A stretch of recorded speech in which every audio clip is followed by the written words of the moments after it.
Alright, after some very serious studying here, I figured out how these Peltier devices actually work. Well, somewhat. So I purchased the Peltier devices online. These are rather small, much smaller than I thought I was going to get. However, I only paid $3 for them. They're not expensive pieces, and they shipped from China. I ordered 2 of them. One's already on here, and I've greased it down to this big, huge heat sink, and I've done some testing with that, and I was able to produce 1.5 volts at the maximum outage when putting this over the fire. Actually, I think I actually had this off of here. I put this over the fire like this. I had a little alcohol stove inside of here. Put this over the fire. It's about an inch below there, and the flames weren't coming through here or anything, but you couldn't barely touch this. It was getting so hot. And when this was getting hot, I wasn't getting a great amount of, excuse me, I got a little bit of cough. I apologize. I wasn't getting a great amount of current coming out of these, current voltage coming out of these red and white leads here at first. I was getting about 0.6 volts coming out at a maximum until I tried to cool the other side. Now, to do that, I had to place another heat sink on the opposite side to help cool it. And because I couldn't just leave it up there, it was too heavy, it would have just pulled off with the grease I had. I pulled this off of here, placed it on here like this, something like that, one of these ways. No fan on this at all, just like that. And then I hooked it up to the leads, and I was able to get 1.5 volts almost immediately as soon as I had placed this piece of copper on there, and that copper absorbs the heat and directs it out to the aluminum and out through these vents. So once I did that, with the bottom piece of metal still being very hot and the top being very cool, I was able to pull 1.5 volts off of one Peltier. Now, I'm not very good with electronics. I have a multimeter, but I haven't figured out how to measure amps, how many amps I'm getting. And I know that a battery charger requires, I think it's 1200 milliamps to charge a battery. And I'm assuming 1.5 volts, as batteries are generally 1.5 volts. So that's kind of our ultimate goal there, is to charge a battery pack that can either then run a fan or subsequently also charge other devices. So that's how this stove should work in the long run. I have a fan here, which is a 12 volt fan. I tested it at work today with multiple voltages to see what would work on it. It is a 0.2 amp fan and a 12 volt fan. It actually runs off of either 12 or 5 volt is what I've been told, because there's 3 wires. I believe the yellow is the 12 volt and the red is the 5 volt, and the black is just the ground. So today at work I was able to get this to run off of a minimum of 3 volts, would turn the fan, but not spin it at any speed that would create airflow. 5 volts, however, did create a decent amount of airflow through it. I think it was actually 5.5 volts. Created a very decent amount of airflow through it that would be enough to cool off this external thing here. And I don't know if it would be enough to actually, if you had it on the fire, it's a very small fan, to create a forge effect. My hope was to use a much larger fan like this to run it, but these are 24 volts, and there's no way I'm going to get 24 volts. So tomorrow, my goal is to go to a micro center, which is a computer technology, big super center type thing, to see if I can get enough out of this. Now, I've been doing a little research on these Peltier devices. Mine's a little dirty because I have some of that grease and that stuff. It's just nasty. That heat sink grease I got on here. I also read that you can run these things in joint effort. Now, I'm not sure if they were referring to when they were being used as a refrigerant slash heater, or if they're referring to when they're being used to create energy. My guess is they're referring to when you use it to create ice or heat. Using electricity putting into it, if you stack them, the idea is that the cold side of one has the hot side against it, so they're both working against each other, and then that puts all the extra energy up here, so you're doubling your energy by placing two on top of each other, in theory. So in theory, the reverse should be true of the energy. So if I'm getting 1.5 out of 1, and this side's trying to cool but also being hot, this is my hot side, this is my cool side.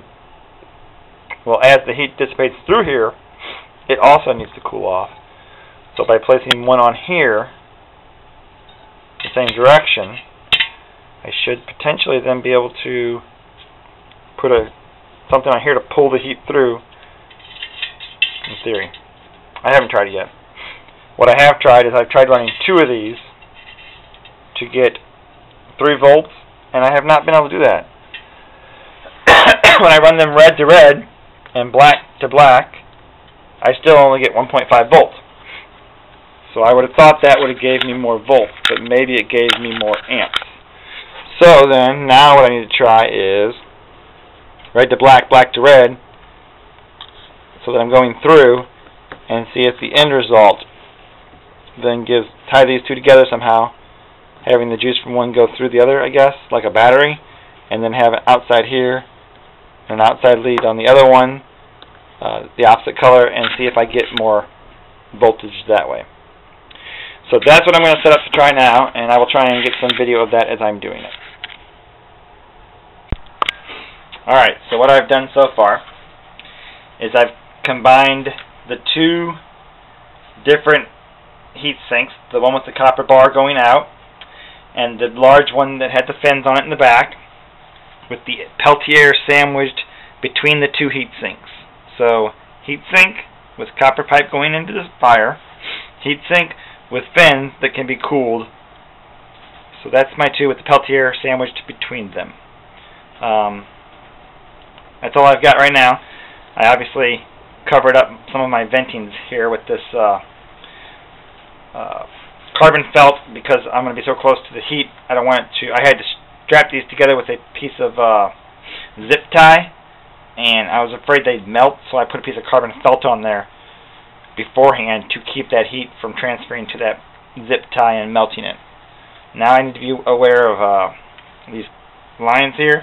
Although they are heat resistant, they cannot handle extreme heat, so I have to keep them out of the way, and I have to find some way to blow air on here. So that's my next step. This then will insert into here, as I showed in the previous video, and the problem now is it's a little heavy, so I need to create something to go underneath of this to hold it up. So that's what I'm going to work on right now. Get back in just a second once I figure that out. Alright, so I just put some aluminum underneath there to hold that up. I've got a bit of alcohol in here. I'm going to go ahead and light this up. And that should get the hot side going. I should take a before reading here. I already started. I should be taking in a before reading to show what we have. We have 0.09. It's already up to 1. You can see it climbing as we go here.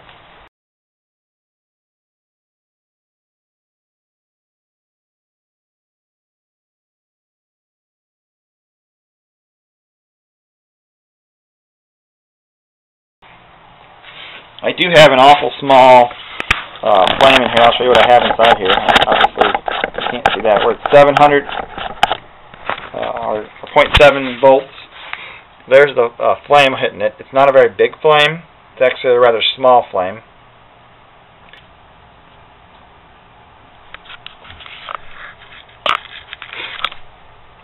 And I don't have a fan on the back side of this yet. If I had a fan on the back side of that, we might get a bigger temperature because then air will be flowing across that back vent, copper so to speak, cooling it down. We just happen to have big chunks of ice. So we're going to place these. Oh, that's melting fast. That is melting fast. Holy cow, it's going to drip all over the place. Well, what do we care? Let it drip. That should then be cooling the back side of the Peltier, in theory. It's melting fast, so... Oh, look at that. The ice, in a sense, brought it drastically up. That would be simulating what a fan might do on the back of this device, or maybe not as much, because obviously ice is going to make it a lot colder than a fan would. Did we get anywhere near 1.5 yet? I don't think so.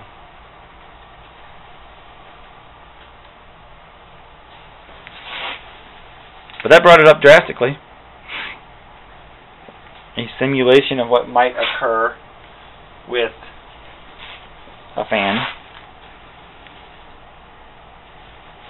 So, in a sense, what I had in mind for my whole thing was that heat would heat the pipe, come down, go through the Peltier, then transfer to the heat sink. I'm sorry, I couldn't think of the word. Heat sink. A fan on here would pull the heat off of that heat sink and blow back into the base of the stove and create air for the fire. Granted, the alcohol stove doesn't really need the air. It's in an enclosed case. If anything, it's blowing the flame around, going in my vents here. I can actually feel the air coming out these vents here. So it's going in and coming out more than it's going in there. And it's blowing the